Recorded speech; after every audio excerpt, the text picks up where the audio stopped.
আমাদের বাসস্থান পৃথিবী সৌরজগতের একটি ছোট্ট গ্রহ, আর সমগ্র সৌরজগৎ ছায়াপথের একটি অতি ক্ষুদ্র অংশ। একাধিক গ্রহ নিয়ে যেমন সৌরজগৎ গড়ে ওঠে, তেমনিভাবে অসংখ্য সৌরজগৎ মিলে তৈরি হয় একটি ছায়াপথ। ইংরেজিতে ছায়াপথকে বলা হয় গ্যালাক্সি। আমাদের সৌরজগৎ যে ছায়াপথে অবস্থিত তার নাম মিল্কি ওয়ে গ্যালাক্সি। বাংলায় একে বলা হয় আকাশগঙ্গা ছায়াপথ। মহাবিশ্বে এরকম অগণিত গ্যালাক্সি রয়েছে। সমগ্র সৃষ্টিজগৎ সম্পর্কে চিন্তা করতে চাইলে ছায়াপথের প্রাথমিক তথ্যগুলো আমাদের অবশ্যই জানা দরকার।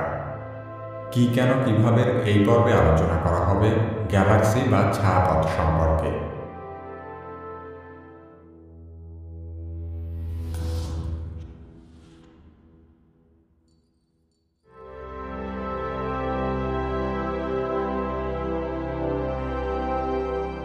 ছায়াপথ আমাদের কল্পনার চেয়েও অনেক অনেক গুণ বড়।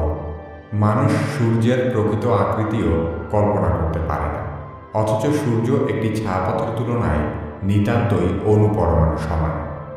আমাদের সূর্যের চেয়েও বহু বড় অসংখ্য তারকা, নক্ষত্র, নীহারিকা, সৌরজগৎ এবং মহাজাগতিক বস্তুর সমন্বয়ে ছায়াপথ গড়ে ওঠে। একটি আদর্শ ছায়াপথে 1 কোটি থেকে 1 লক্ষ কোটি তারকা থাকতে পারে। মহাজাগতিক বস্তুর দূরত্ব পরিমাপ করতে আলোকবর্ষ ব্যবহার করা হয়। 1 বছরে আলো যত দূরত্ব অতিক্রম করতে পারে তাই হল আলোকবর্ষ। 1 আলোকবর্ষ সমান 9 লক্ষ কোটি কিলোমিটার, অর্থাৎ আলো প্রতি সেকেন্ডে প্রায় 3 লক্ষ কিলোমিটার দূরত্ব অতিক্রম করে। সেই হিসেবে ছায়াপথের ব্যাস সাধারণত কয়েকশো আলোকবর্ষ থেকে কয়েক হাজার আলোকবর্ষ পর্যন্ত বিস্তৃত হয়, এবং একটি ছায়াপথ থেকে আরেকটি ছায়াপথের দূরত্ব হতে পারে কয়েক লক্ষ থেকে কয়েক কোটি আলোকবর্ষ। সৃষ্টিজগতে আমাদের অবস্থান হল মিল্কি ওয়ে গ্যালাক্সি বা আকাশগঙ্গা ছায়াপথে।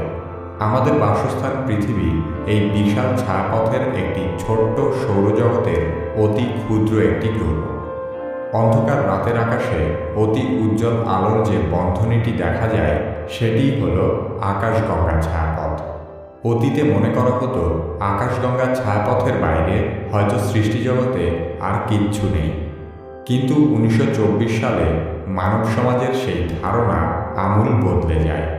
সে বছর এডুইন হাবল বহু দূরবর্তী নীহারিকার কিছু তারকা শনাক্ত করতে সক্ষম হন।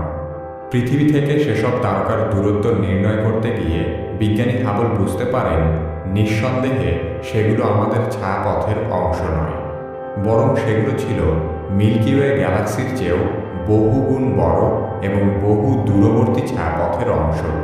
তখন থেকে সৃষ্টিজগৎ সম্পর্কে ধারণা পেতে বিজ্ঞানীরা একটি সহজ প্রশ্নের উত্তর খুঁজে চলেছেন। প্রশ্নটি হল, মহাবিশ্বে এমন কতগুলো গ্যালাক্সি থাকতে পারে?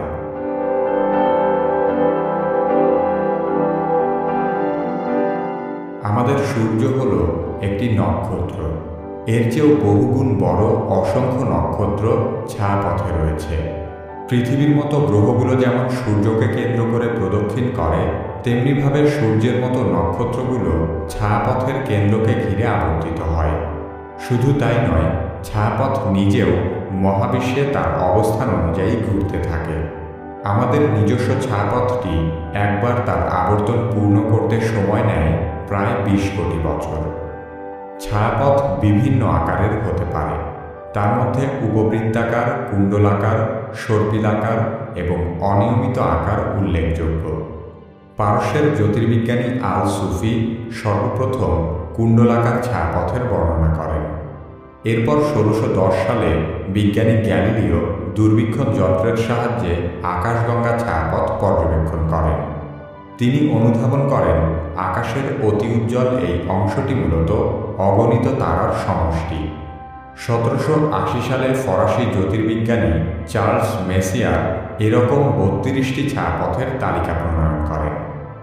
এরপরও বহু গবেষক বহু ছায়াপথ সম্পর্কে ধারণা করলেও দীর্ঘদিন পরিষ্কার পর্যবেক্ষণের জন্য পর্যাপ্ত শক্তিশালী কোনো টেলিস্কোপ বিজ্ঞানীদের ছিল না।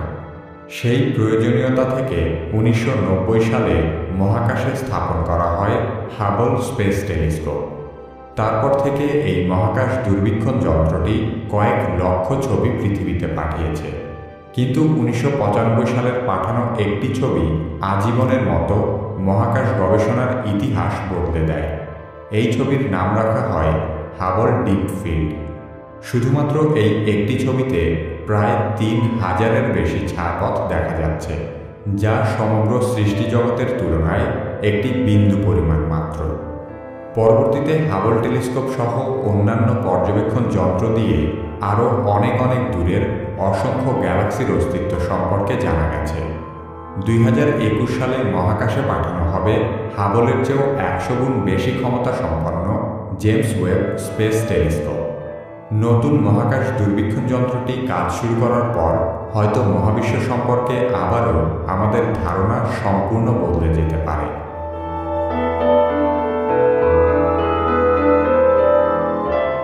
মহাবিশ্বের যে পর্যন্ত মানুষ টেলিস্কোপের সাহায্যে দেখতে পায়, শুধুমাত্র তার উপর ভিত্তি করে ছায়াপথ সম্পর্কে এসব ধারণা প্রকাশ করা হয়েছে।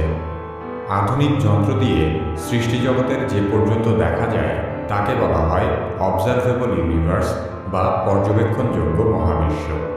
বিজ্ঞানীদের ধারণা, পর্যবেক্ষণযোগ্য মহাবিশ্বে প্রায় 12,000 কোটি গ্যালাক্সি থাকতে পারে। যেখানে পর্যবেক্ষণযোগ্য মহাবিশ্ব শেষ হয়েছে, সেই সীমানাকে বলা হচ্ছে কসমোলজিক্যাল হরাইজন, বাংলায় যাকে বলা যায় মহাজাগতিক দিগন্ত। এই মহাজাগতিক দিগন্তের বাইরে অবশ্যই আরও অসংখ্য ছায়াপথ লুকিয়ে রয়েছে, যা মানুষের কল্পনারও বাইরে। বিজ্ঞানীদের উদ্ভাবিত কোনো যন্ত্র দিয়ে সেগুলো পর্যবেক্ষণ করা সম্ভব নয়। এমনকি পর্যবেক্ষণযোগ্য মহাবিশ্বের ভেতরে থাকা 90% ছায়াপথই এখনও পর্যবেক্ষণ করা বাকি আছে। হাবল বা জেমস ওয়েবের মতো মাত্র 2টি টেলিস্কোপ দিয়ে সবগুলো দেখা সম্ভব নয়। মহাবিশ্বের সকল অঞ্চলে ছায়াপথের অবস্থান একরকম নয়। কিছু অঞ্চলে ছায়াপথের ঘনত্ব অনেক বেশি। সেসব অঞ্চলে একাধিক গ্যালাক্সি একে অপরের সাথে সংঘর্ষের মাধ্যমে মিশে যায়। এর ফলে ছায়াপথের সংখ্যা কমে যেতে পারে। আমাদের মিল্কি ওয়ে গ্যালাক্সির প্রতিবেশী ছায়াপথের নাম অ্যান্ড্রোমিডা গ্যালাক্সি। আগামী 400 কোটি বছরের মধ্যে মিল্কি ওয়ে এবং অ্যান্ড্রোমিডা ছায়াপথ ধাক্কা লেগে একটি আরেকটির ভেতরে ঢুকে যাবে। ধাক্কা লাগার পর দুটি ছায়াপথ মিলে একটি ছায়াপথ তৈরি হতে সময় লাগবে প্রায় 10 কোটি বছর। ছায়াপথ দুটি একত্রিত হওয়ার পর এর নাম হবে মিল্কোমিডা গ্যালাক্সি। ছায়াপথের এই অপার জগৎ সম্পর্কে যতই গবেষণা হচ্ছে, ততই যেন এগুলো আমাদের বোধশক্তির সীমাকে অতিক্রম করে যাচ্ছে।